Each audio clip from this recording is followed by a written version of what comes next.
Fall of 2022, I was deep into shutdown, about halfway through. But despite this, I composed a song called Sunrise.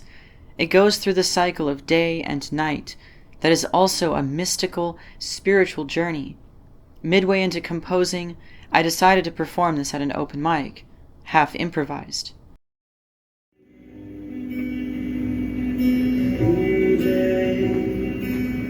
From dawn to dusk, a new play.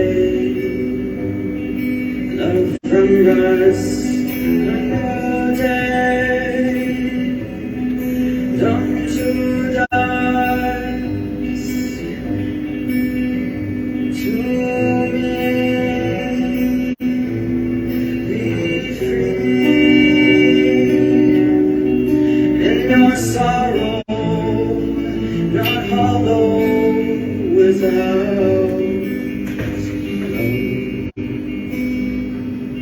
go wild in the forest.